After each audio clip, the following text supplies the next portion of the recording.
ایک باغ میں ہرے بھرے دو پھلدار درخت تھے۔ بچے اس کے نیچے کھیلتے اور اس کے پھل بھی کھاتے۔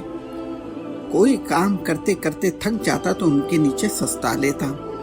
لوگ سورج کی تپش سے بچنے اس کے ٹھنڈے سائے میں آ جاتے۔ پھر ان میں سے ایک درخت بوڑھا ہو گیا۔ اس کے پتے زرد ہو کر گرنے لگے، پھل کم دینے لگا اور بالآخر وہ سوکھ کر گر گیا۔ اب باغ میں ایک ہی درخت رہ گیا۔ وہ بھی اپنے ساتھی کے جانے کے بعد غمزدہ رہنے لگا۔ اس کے بھی پتے زرد ہونے لگے اور آخر کچھ عرصے بعد وہ بھی سوکھ کر گر گیا۔ لوگ ان درختوں کو ایک عرصے تک یاد کرتے رہے مگر پھر بھول گئے۔ ہمارے بھی گھروں میں دو سایہ دار درخت ہیں۔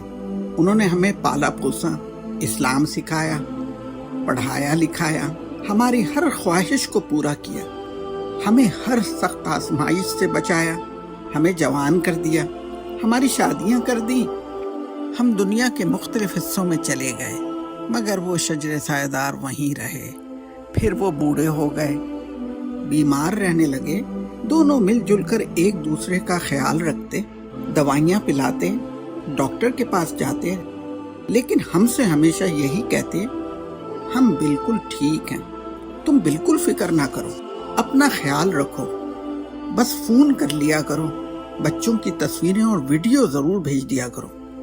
ہمیں ڈھیر سی دعائیں دیتے۔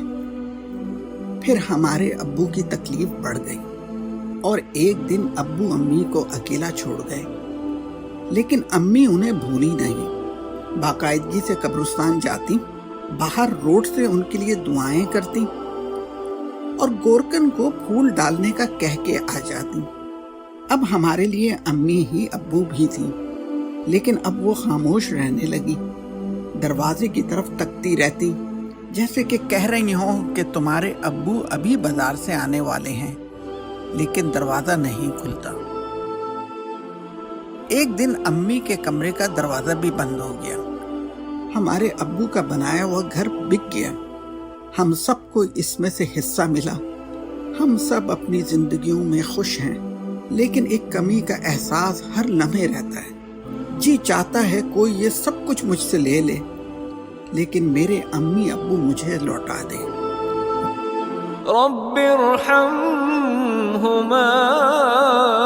كما ربياني صغيرا